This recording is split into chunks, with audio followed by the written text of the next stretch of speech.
PT Goto Gojek Tokopedia Tbk atau emiten berkode saham GOTO kembali mengumumkan rencana pembelian kembali saham. Nilai buyback maksimal mencapai 3,5 triliun rupiah. Aksi ini akan dimintakan persetujuan dalam RUPS LB pada 18 Juni 2026.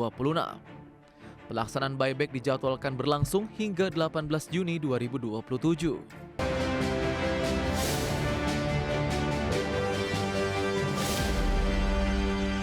PT Goto Gojek Tokopedia Tbk berencana melakukan buyback saham dengan nilai maksimal 3,5 triliun rupiah. Aksi korporasi ini ditujukan untuk memperkuat struktur permodalan dan menjaga kinerja saham perseroan. PT Goto Gojek Tokopedia Tbk atau emiten berkode saham GOTO kembali mengumumkan rencana pembelian kembali saham. Nilai buyback maksimal mencapai 3,5 triliun rupiah. Aksi ini akan dimintakan persetujuan dalam RUPS LB pada 18 Juni 2026. Pelaksanaan buyback dijadwalkan berlangsung hingga 18 Juni 2027. Perseroan menegaskan jumlah saham yang dibeli kembali tidak akan melebihi 10% dari modal disetor termasuk saham treasury yang telah dimiliki. Hingga 30 April 2026, GOTO memiliki 39,29 miliar saham treasury, setara 3,30% dari total modal ditempatkan dan disetor. Manajemen menyatakan dana buyback itu tidak berasal dari hasil penawaran umum maupun pinjaman. Dengan demikian, aksi ini tidak akan membebani struktur pendanaan perseroan. Buyback juga dinilai memberikan fleksibilitas dalam pengelolaan modal, sekaligus mengoptimalkan struktur permodalan perusahaan. Hingga 11 Mei 2026, saham GOTO berada di level Rp50 per saham. Dalam 3 bulan terakhir, saham terkoreksi 15,25%.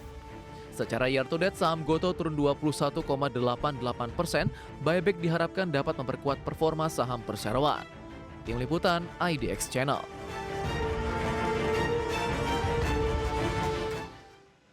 PT Jasa Armada Indonesia Tbk bersama PT Pelindo Jasa Maritim memperkuat layanan maritim untuk mendukung program hilirisasi nasional. Dukungan ini mencakup angkutan laut tunda pandu dan terminal khusus bagi komoditas strategis seperti nikel, tembaga, dan batu bara. PT Jasa Armada Indonesia Tbk atau emiten berkode saham IPCM bersama PT Pelindo Jasa Maritim mendukung kelancaran transshipment dan transportasi laut. Dukungan diberikan untuk komoditas strategis seperti nikel, tembaga, dan batu bara. Sinergi ini memperkuat layanan angkutan laut tunda pandu dan pengelolaan terminal khusus sekaligus mendukung agenda hilirisasi nasional. IPCM melayani kapal kargo komoditas energi dan mineral di berbagai wilayah strategis. Untuk batu bara, layanan diberikan di Pelindo Regional 2 Melaboh dan PT Bukit Asam. Untuk LNG, perseroan beroperasi di Tersus PT Jawa 1 Power dan PT PGN LNG Indonesia. Sementara untuk nikel, IPCM melayani Pelabuhan Weda dan Tersus NCKL di Laiwi. Perseroan fokus pada peningkatan kapasitas angkut tunda pandu dan terminal khusus. IPCM dan SPJM juga menjalin kolaborasi dengan BUMN pemilik proyek hilirisasi termasuk PT Bukit Asam dan Pertamina. Langkah ini untuk memastikan kelancaran rantai pasok energi dan mineral nasional. IPCM membukukan laba bersih 45,57 miliar rupiah pada kuartal 1 2026, naik 3,03% dibandingkan periode yang sama tahun sebelumnya.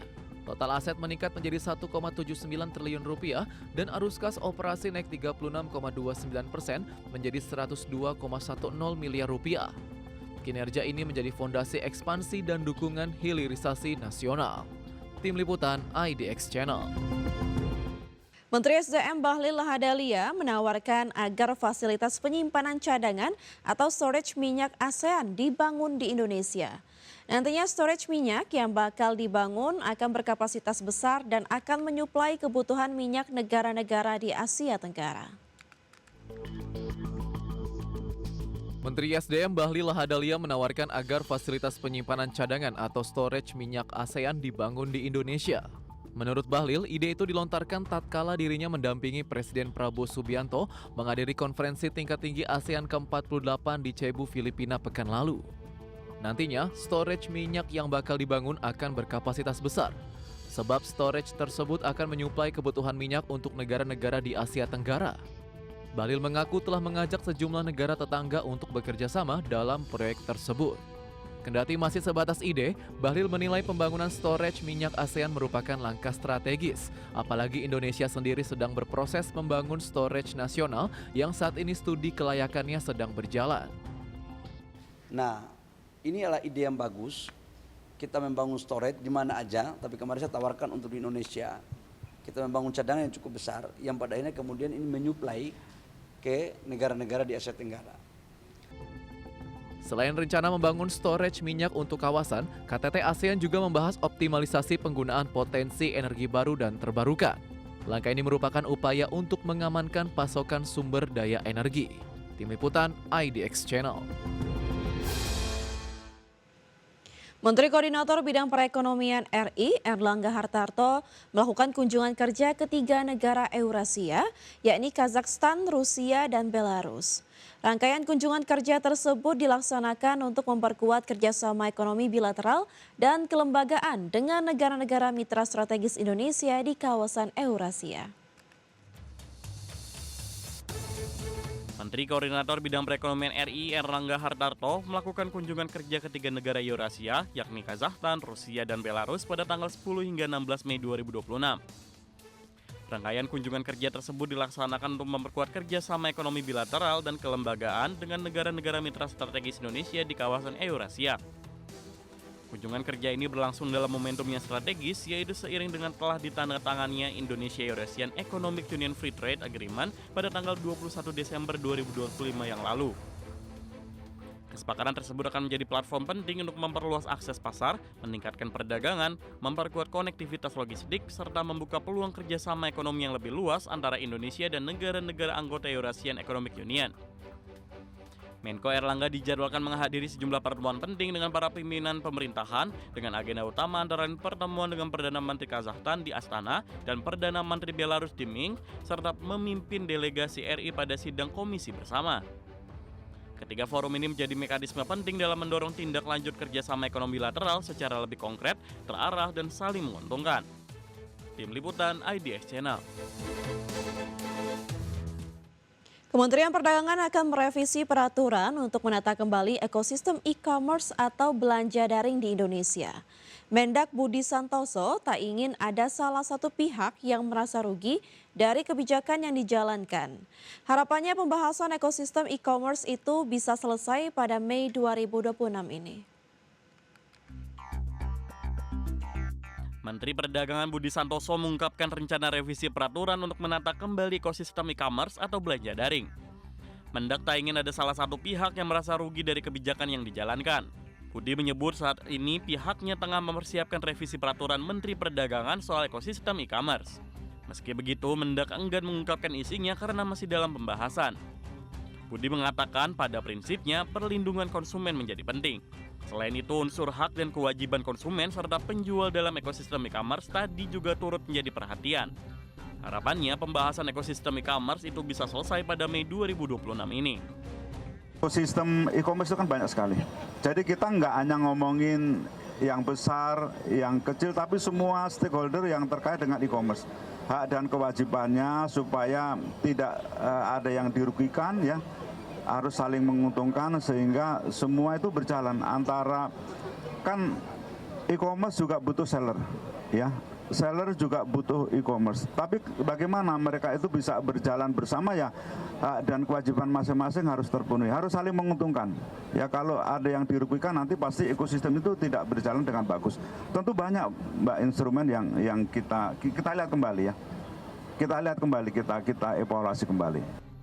Sebelumnya, pemerintah berencana mengatur biaya administrasi atau admin fee di situs e-commerce seperti Shopee, Tokopedia, Lazada, dan platform sejenis melalui revisi Peraturan Menteri Perdagangan Nomor 31 Tahun 2023. Rencana ini mendapat perhatian dari Asosiasi E-commerce Indonesia yang meminta agar kebijakan tersebut disusun secara hati-hati agar tidak berdampak luas pada ekosistem perdagangan digital nasional. Tim Liputan IDX Channel. Pemirsa, PT IMC Pelita Logistik Tbk menetapkan dividen tunai Rp25,6 miliar atau Rp5 per saham untuk tahun buku 2025. Pembagian dividen ini didukung saldo laba ditahan dan ekuitas perseroan yang masih kuat. PT IMC Pelita Logistik Tbk atau emiten berkode saham PSSI menetapkan dividen tunai 25,6 miliar rupiah untuk tahun buku 2025. Setiap pemegang saham berhak menerima dividen Rp5 per saham. Keputusan ini disetujui dalam RUP ST yang digelar 8 Mei 2026.